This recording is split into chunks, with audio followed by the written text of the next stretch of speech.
Hello, my name is Eddie Tofpik. I'm Head of Technical Analysis and Senior Markets Analyst at ADM Investor Services International Limited.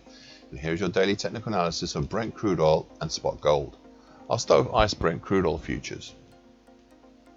A third bearish black crow on Friday and a confirmed follow-on lower, continued follow-on lower really, to the weekly key reversal down we saw 2 weeks ago.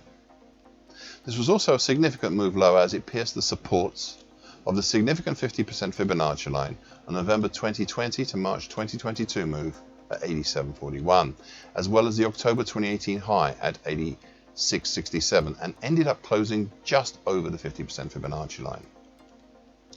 Overhead we now have as resistance the short medium moving average, that's currently at 92.38, as well as the lesser Fibonacci line at 92.07, but more importantly the broken upper bear channel line currently at 91.69.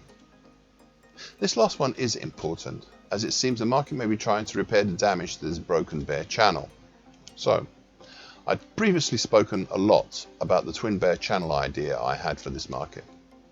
We had a late July to date bear channel, currently 74.45 to 91.69, which until 4 weeks ago had been running this market.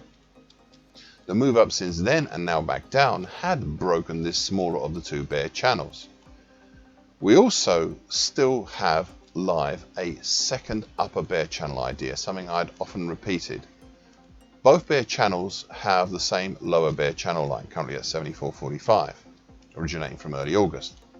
But the second larger bear channel utilizes the March to date downtrend, currently at 102.50. The issue that clogs up this idea is that this combined downtrend and possible upper bear channel line is within a congestion band 101.55 to 103.35, which also has lurking within it the flatlining long moving average, currently 103.23. There are two other patterns I'd like to discuss. The first one I've spoken about now for about 2 weeks, and that is the recent weekly key reversal up. This is an interesting pattern that seems to have come somewhat out of the blue, but it is there as a genuine pattern. The issue has been whether the market really wanted to make such a pattern in the first place, especially given recent actions. I repeat my point once again that it did not. The second pattern is something that is only possible from today, but we'll have to wait a bit for the outcome. It is the possible monthly key reversal we may have here in November. If we close on the 30th of November either over 94.83 or below 87.96, then we're beyond. Right now we are looking at a possible monthly key reversal down. Now so far today a slightly higher open with an attempt to push down through the 50% Fibonacci line at 87.41 and the October 2018 high at 86.67. Managing to push down through but not staying below, but in between those two congestions.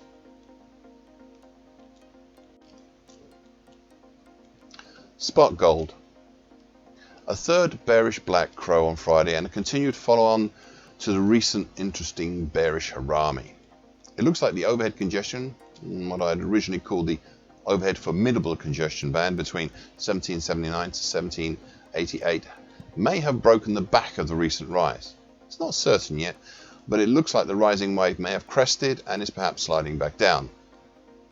To add to this, the now overhead congestion at 1771 and 1754, and it seems a bullish incentive from the weekly key reversal up from 2 weeks ago may have finally run its course. Yet, with all this, I would still like to point out one key feature. You see, in the bigger picture, we are still set up with just over half of November gone for this month to be a monthly key reversal. Thus, if we close on the 30th of November either over 1660 or under 1633, then we'd be on. Right now we are still very much looking like a monthly key reversal up. And looking below, the next supports are at the September 2021 low at 1721 plus the flatlining medium moving average currently at 1711. Looking once more at the overall action here since September, I'd previously highlighted how the action was reminiscent of a triple bottom, with a double bottom within it formed over October and early November. We have already achieved the primary and secondary targets for the double bottom, And last Thursday, the market's actions triggered the potential targets for the triple bottom. Thus, we have a primary target X2 above in the 1815 area, with a secondary harder to achieve target X3 in the 1862 area. These are now at risk.